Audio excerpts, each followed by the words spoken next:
I think it's fair to say that signs aren't as prevalent as they once were when it comes to the world of wrestling. If you go back to the Attitude Era, all you see is signs. It's like bits of cardboard have taken over the human race and everybody else is dead. You still do get some really cool ones though, and I always appreciate when people bring an ups and downs sign. That absolutely blows my brain. And do not forget, when you write something down on a piece of paper, the wrestlers themselves often see it. So my name is Simon Miller, welcome to What Culture Wrestling, and this is the 10 best ways wrestlers reacted to real actual sides. Number 10, Chris Jericho and Hogan is a Jedi. We go all the way back to 2002 with this one, and of course we're talking about Chris Jericho, who not only saw this sign in the crowd, but went, you know what I'm gonna do?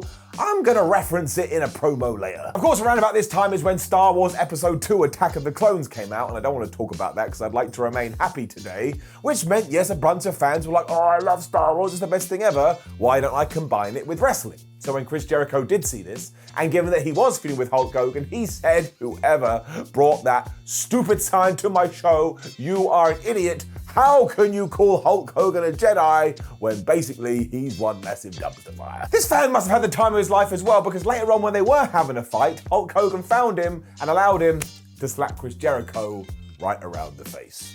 So I think I just gave you a bunch of good reasons why you should always bring a sign. Number 9, John Cena, and if Cena wins, we riot. One of the best signs in WWE history that ironically came at the ECW One Night Stand event in 2006. This crowd was so amped up for Extreme Championship Wrestling, and they hated John Cena so much, they let their thoughts known with a sign. This, of course, as well was in response to the fact that we were getting John Cena versus Rob Van Dam for the WWE title, and nobody in this building on this night wanted to see Johnny Boy win. So they were like, oh my gosh, what if he does? What's a good way to try and push WWE in a corner? We will make a threat. Obviously, I doubt this would have happened, and WWE handled the whole thing perfectly anyway, but go back and watch how John Cena responds and reacts to this. It is absolutely brilliant. He is lapping this up. He loves the fact that he gets to be a pseudo heel on this evening. It's one of the reasons the event is so damn good. And yeah, sure, it wasn't just this sign. There was around about 82,000 of them, and everyone was just going, boo, boo, we hate you so much. Honestly, I tell ya, this is a great reminder while wrestling rocks. Number 8, Randy Orton and another headlock Randy. For better or worse, Randy Orton has long been associated with rest holds. Now, I don't want to be that guy, but as someone who has done wrestling, sometimes you absolutely need a rest hold, otherwise you're going to die. But you know what fans are like, they have big voices and they should always be allowed to voice them. So somebody brought this sign which was essentially saying, Randy, stop doing the rest holds. This was happening a lot between 2003 and 2004, especially when the Viper was feuding with Rob Van Dam. And because Randy Orton is just, well, he doesn't give a flub, does he? When he started to see these signs, he would glance at it and go, oh yeah? And he'd walk up to Rob Van Dam and he'd put him in a headlock. I'm like, man, Randy, you're secretly the best. There's actually people who have drinking games about this as well. Anytime Orton does put somebody in one of these holds, you take a drink. Now, I think we're kind of missing the fact that Randy Orton is one of the best wrestlers ever. But whatever, you do you. Number 7, Shawn Michaels, and essentially the entirety of Canada. We all know the deal between Bret Hart and Shawn Michaels. I'm not going to get into it now because I think it's insulting your intelligence. But yes, throughout 1997, these two dudes were at each other's heads, which culminated in the Survivor Series, and we've talked about it to death. But both after this and before, because there was this hatred between the Heartbreak Kid and the Hitman, all of Canada, which is where Bret Hart was from, absolutely despised Michaels. To the point, they would bring all of these signs, some of which had messages on them, which I refuse to say right now, and if you were one of the people that wrote these things down, what is wrong with you? This is obviously offensive. It did mean by the time we got to Montreal, the absolute heat on Shawn's shoulders was ridiculous, and even when you sped forward to like 2005 and Shawn Michaels was still winding people up, you could look into the crowd, and that's right, there were signs that said, Shawn screwed Bret. Which, by the way, he did. Number 6, Bryan Danielson, and get a tan, Bryan. Bryan Danielson is one of the best wrestlers of all time. I 100% mean this, and one of the reasons he's so good at it, aside from when he's in the ring, is the connection and the engagement he has with the fans. It's just effortless for him.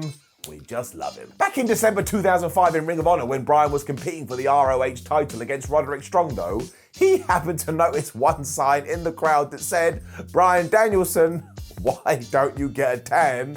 So essentially somebody was saying that he weren't brown enough. One of the reasons you should check this out though is because this person hadn't written this thing on cardboard, they had done it on like a clean and erase board. So Bryan Danielson saw it, he walked over to it and thought, well, that's a little bit insulting, so he took his hand and he rubbed the message off. And so this is another reason why Danielson is so beloved, because he would get in the squared circle and he would whoop somebody's ass, and then he would do entertaining things like this. Number 5, Daniel Bryan, and yes, this sign is a waste of paper. Happening when Bryan Danielson was now Daniel Bryan in WWE and having that wonderful reign as the Eco Warrior champion in 2018, some smart fan thought, well, wait a minute, he wants us to save the world, and here I am scrawling some stuff down on a piece of paper, which I shouldn't be doing. Why don't I direct it at one Daniel Bryan? So this was essentially mocking the fact that Bryan was trying to save the world, and when he clocked this as he was walking to the ring, my word, his reaction is great. He looks at this individual as if he wants to rip their head off. The man is the best babyface, and somehow he is also the best heel. Number 4, Triple H, and hey DX, suck these. Yep, we are going back to the Attitude Era, and I couldn't believe this happened then, and I still can't believe this happened now. But a lady in the crowd during a Monday Night Raw had a sign that said the words that I just had to say. I'm not going to say again because my parents may be watching. So Triple H then told her, well, why don't you do what the sign says? So the woman whipped up her top and she showed off her breasts. I suppose this interaction between D-Generation X and this fan does sum up the period and does sum up the time. But look, for one reason or another, when I do watch it, I'm like, man, I hope nobody walks in right now and says, oh, what are you viewing this evening? Because I'm going to look like a really weird person. Number 3, Edge, and Edge has tiger blood. Not every interaction between wrestler and fan is a bad one, and this one was so good, and another reminder about why eventually we were like, oh my gosh, Edge, you're the best person ever, because he could just tell so many stories with his face. But around about 1 month before he did have to retire, he was making his way to the ring when he saw a sign in the crowd that said Edge has tiger blood, which was a reference to something that Charlie Sheen had been talking about at the time, and I don't want to be that guy, but Charlie Sheen may have been high. The best part though is that when the real life Adam Copeland did clock this, he just broke out into a massive smile, he started to laugh, and I remember it back then, and I remember it now because I went and rewatched it. Obviously I do have somewhat of a brain. It's just like, I love seeing things like this. It was real, there was no scripting, and it made you feel all warm and fuzzy down here, dum-dum. So make sure you go check this one out as well. It's the 11th of March 2011 Smackdown. And then, yeah, just don't watch anymore, because within 4 weeks' time, things get really sad. Number 2, Jade Cargill and the beer break. This one only happened recently and is a huge reason we decided to do this list. So I'm just going to take my hands and clap them together like a seal for Jade Cargill, because my word, does she know how to handle herself. But as she was walking to the ring for an episode of AEW Rampage, where she had a really good triple threat match, she saw some idiot in the crowd lift a sign up that said beer break, as if to suggest now that Jade Cargill was going to wrestle, they were going to go to the concession stand. Because Jade just has this down though, as she was walking, she clocked this sign, she extended her hand, and she flipped this guy off, and I was like, well, that's 1-0 to Cargill. It also tied into her character perfectly, because she has been going around saying, I'm that bitch. And honestly, Jade Cargill is going to be such a superstar in a few years, it ain't gonna be funny. When she does get there, somebody better cast her as Storm in an X-Men movie too, otherwise I'm gonna be upset. Number 1, The Rock,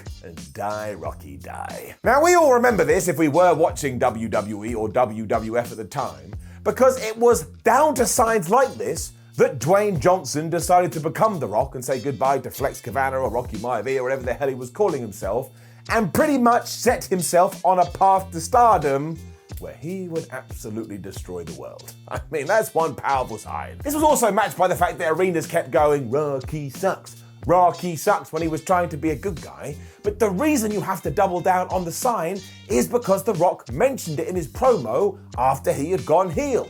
I mean, he said, I remember the sign, don't know why he's an old man, I remember the sign that said, die, Rocky, die. So this is just like a moment in history that will never be able to be undone. And I mean, it was Vince McMahon's fault. It really was. If you thought Roman Reigns was bad in like 2016, go and look at Rocky Maivia in 1996 and 1997.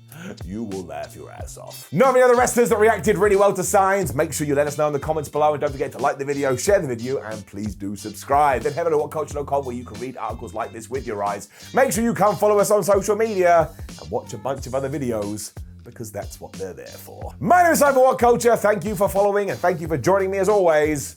And I will see you on the next one.